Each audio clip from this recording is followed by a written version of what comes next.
Hello and welcome everyone to this evening's coffee, keg, and Kriegsspiel. Um, I am your host tonight. It's tonight for me anyway. I see we have an audience of 5. Thanks for joining. If you have something to share, raise your hand. Otherwise, enjoy the short show. Um, Tonight we're going to be talking about lessons learned, game design and lessons learned from a game that recently finished, which was called the Perpetual Game for Newcomers. Um, we just ended it this last week and had some lessons learned, and I wanted to share those. This is the final game state that I'm showing right now, just to show something. I'm not so bold as Marshall as to share my face, so you got to look at Kriegspiel pieces instead. Um, so what was this game? The genesis of the game was I wanted to have a game that the goal of the game was that any person arriving to the IKS Discord could join the game. It was something that was designed in such a way that they could be invited and they could join and they could have a game that they played, and as a way to let people have a taste of what Greek feels like. And I think we get a lot of people that join, subscribe onto the Discord, and then there's just not a game available at the time, and so they quickly lose interest and go elsewhere. Or just they forget to check the Discord app and go do other things. And so I think there's people that if they could have a chance to play, they'd get hooked. Kriegsspiel can be addicting because it's so much fun, and but not everyone gets a chance to play. You gotta watch the recruitment channel, and even if there's games posted, sometimes they're small or sometimes they're live, and it's just at a time that you can't do it. So for all those reasons, I wanted to have a play-by-post game that was open to everyone. That was the idea behind it, and the way we designed it, it was kind of a generic red versus blue scenario, with 1, 2, 3, 4, 5, 6, 7, 8 primary player roles per team, but then each player role also had two ICs, and so you would have 24 players per team, more or less. So almost 50 total, and then there's a war cancel feature as well, which actually increased that. So nominally, it had like 60-ish, 60 to 70 players that were participating at a time. And the idea behind it was the the players would play, and then after a period of time, everyone would advance in rank. So that whoever the CIC was, they'd become an umpire or maybe join the war council. Whoever was like a corps commander would become the CIC. Whoever was the division commander would become the corps commander. And so everyone would advance in rank and then free up space at the bottom for new players to join. And so new people would start as like a 2IC, a second in command to the division commander. Then after a time, they'd become the primary division commander. And then when they ranked up again, they'd be the 2IC for a corps commander. And then after a time, they'd become the primary corps commander leader, and so on and so forth. So as they played throughout the game, each person would get to play both his 2IC in the primary position for each role, division, corps, and army commander, and then finally graduate, and then they could become an umpire or sit on the war council. That was the idea behind it. It was, and we kind of did that. In reality, we only got through part of the first day of the game, and we had to cancel it, and I'm going to get into why. And so we called it the Perpetual Game because the goal was to never have it end. It would just completely be ongoing. But it didn't even last a day, and this was the second game I've ever run where it didn't last as long as initially promised, which I always feel bad about.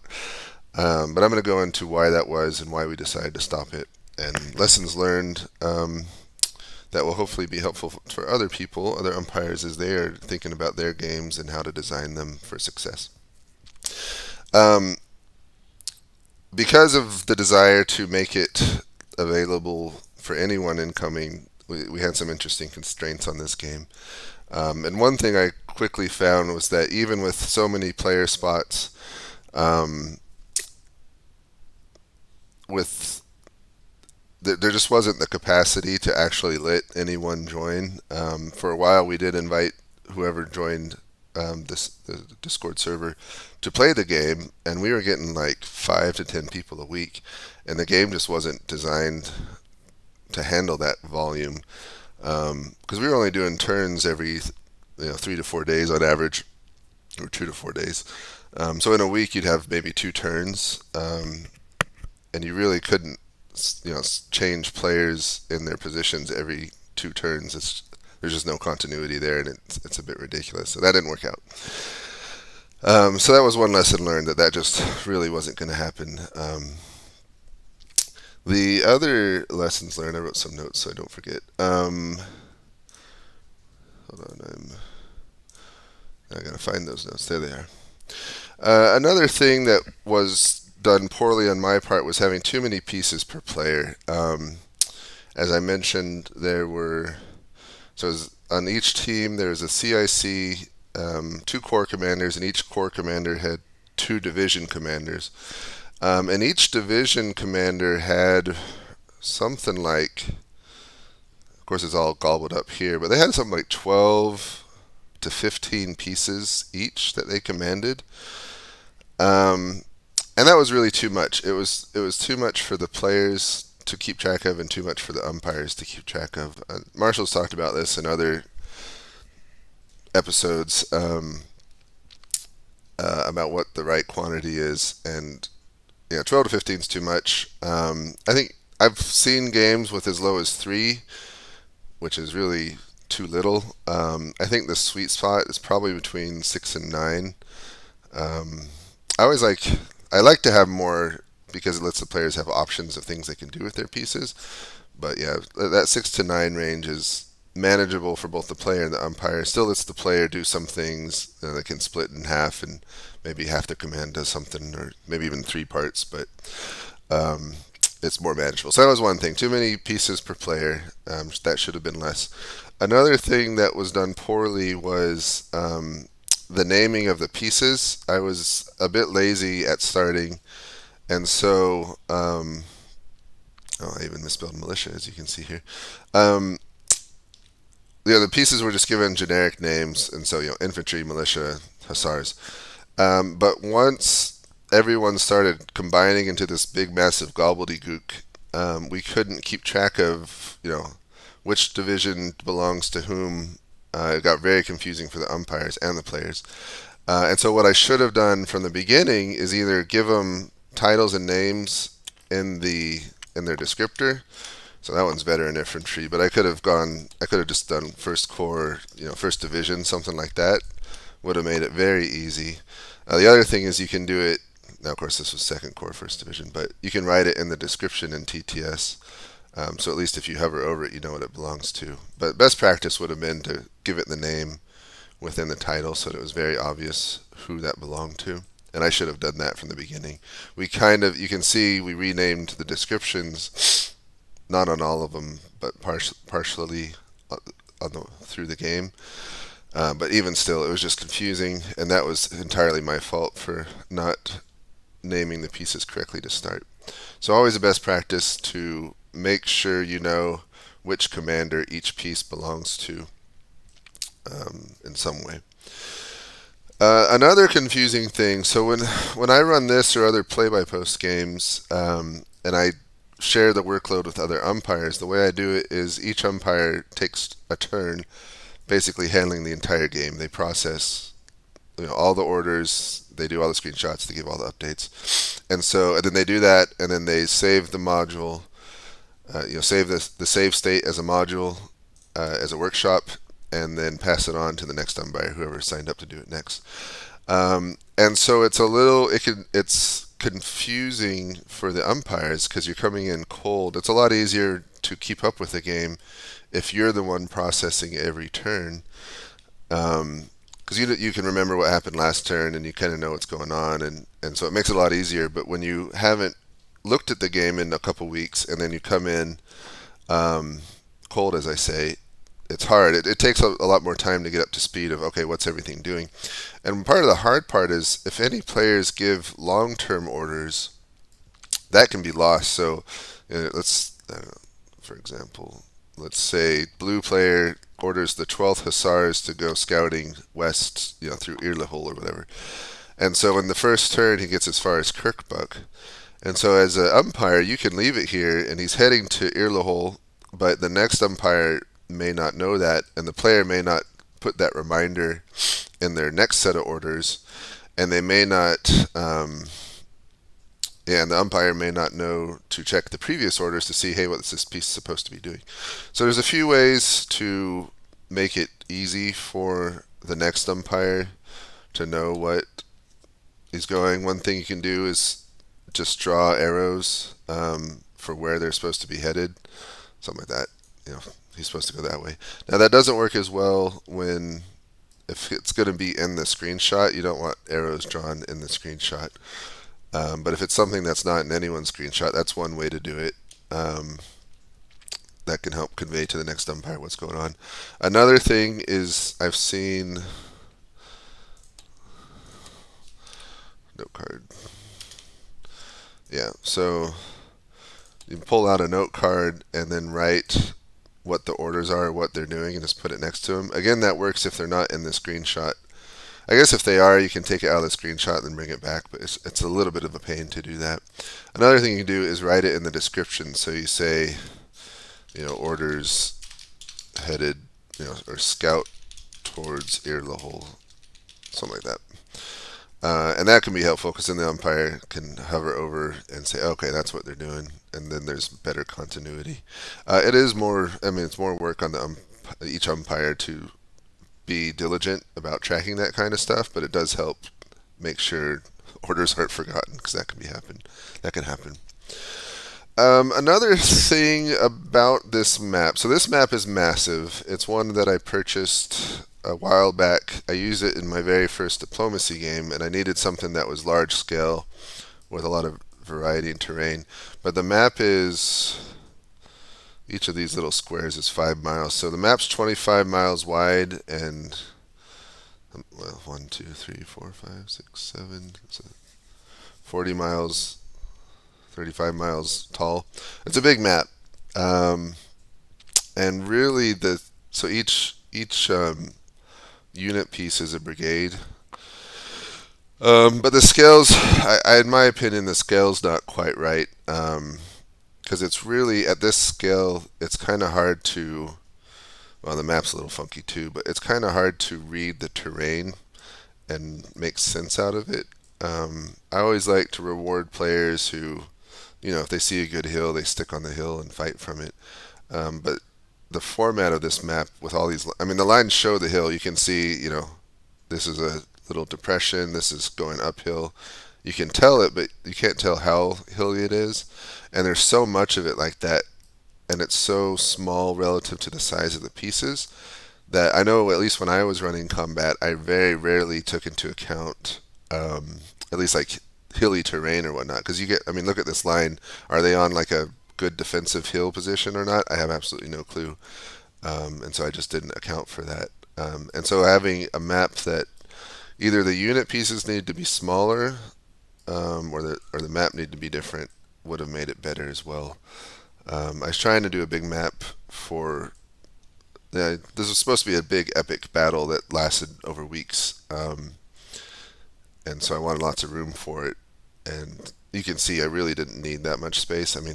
The main fight ended up being in a 10-mile wide, 5-mile tall area, so I could have done a smaller map, and it probably would have been better. And yeah, same thing for time scale. For what I was doing, we started with 15-minute turns. We ended up doing 30-minute turns.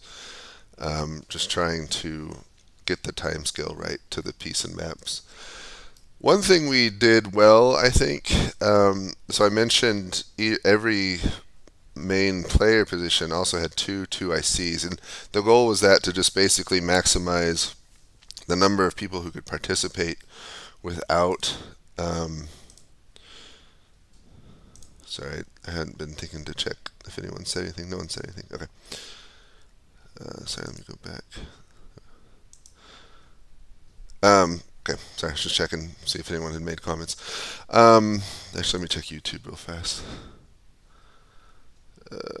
Oh, yes, Nerd Warrior, this is live. You can come to our coffee, or our Kriegsspiel, sorry, our International Kriegsspiel Society server to join the stage and talk. Um,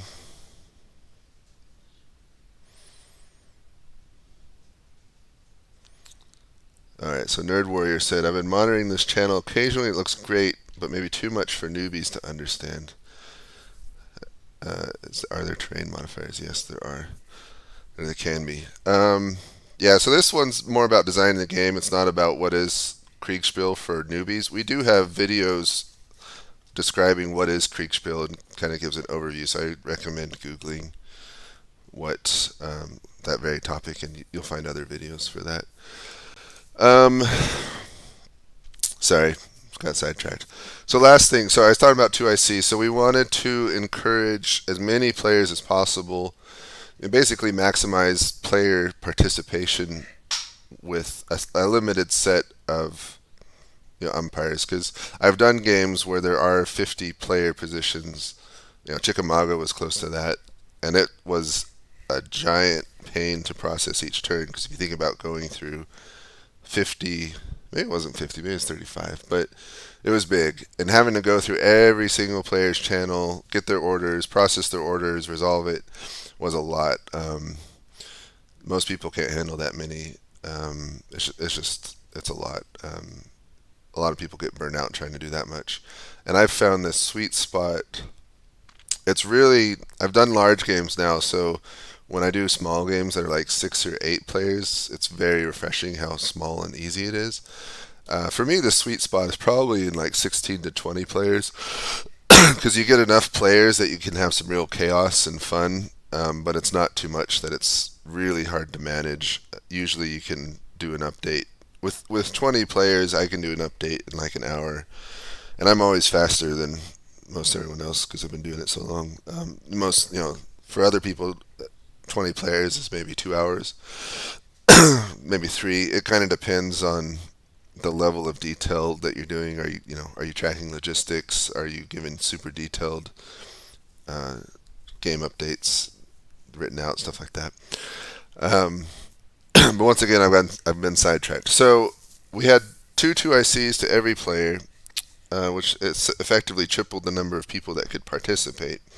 But we've done that before, and I think it's a good practice, but there's always the question of how to encourage 2IC participation, because as a 2IC, technically you could do nothing and it'll be fine because you've got the primary player that can do stuff, and should be responsible for that. And so there's less impetus for the 2IC to participate. And so how do you as an umpire encourage that? One thing we did in this game, which I think helped, was we said that only the 2IC could write the dispatches. And that forced the primary to work with their 2ICs and getting dispatches out. And that helped a lot. That was an easy way to encourage 2IC participation. Another thing I've seen in another game that Marcos is running is the 2ICs have a separate channel or thread that the primary player cannot see, and they're receiving information on that, like dispatches and intel, and the primary player isn't, and so he has to talk to them to get information about what's going on and letters received. And that's an even better way, because then the primary player really has to work with his 2ICs. And once they're involved at all, we have the title of primary and 2IC, but really it should be like a collaborative team activity, and a lot of fun in that way. I've had a lot of games with some really good. I'm not a great 2IC because I get lackadaisical in my support, unfortunately. But I've had games with really good 2ICs, and as the primary, I try to get them involved as much as possible. I often ask, and honestly, the 2ICs help do a lot of the work for me and makes it easier on my part. So I asked the two ICs to like make maps for me of what's going on, what we know from the situation. I ask them to write dispatches, and I enjoy. And then I also, a good primary player will bounce ideas off their two ICs and say, hey, this is what we know. I'm thinking these should be our orders, or this is what we should do. What do you think? Or can you think of anything else? And have a good discussion. And that's really what makes, in my opinion, Kriegsspiel the most fun, is when you're in a situation and you're trying to figure out what the best orders you have that you can give. And so it's fun to bounce ideas off with a team. Um, thanks, LaFondios, for your comments, and Wolfton. He said that sounds like death. I'm not sure what. Probably referring to my giant game that I was referring to. Yeah. So, and get two ICs involved. It's a great way to increase the player participation of any play-by-post game, and also improve the player experience, really. So let me see. I think that was the last of my notes. So that's what I learned from the Perpetual Game. So my ambitious Perpetual Game that I thought would last forever didn't last that long. I will tease that I have something in the works that will replace it as a game for newcomers. It's been redesigned that will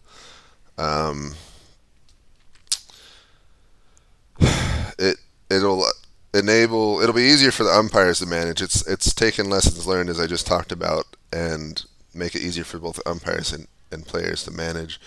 And maybe since I'm here and doing this, I'll give a little teaser of what it looks like. It's not in TTS yet, so I'm opening up GIMP.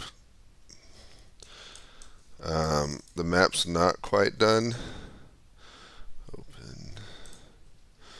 But I mostly finished it today.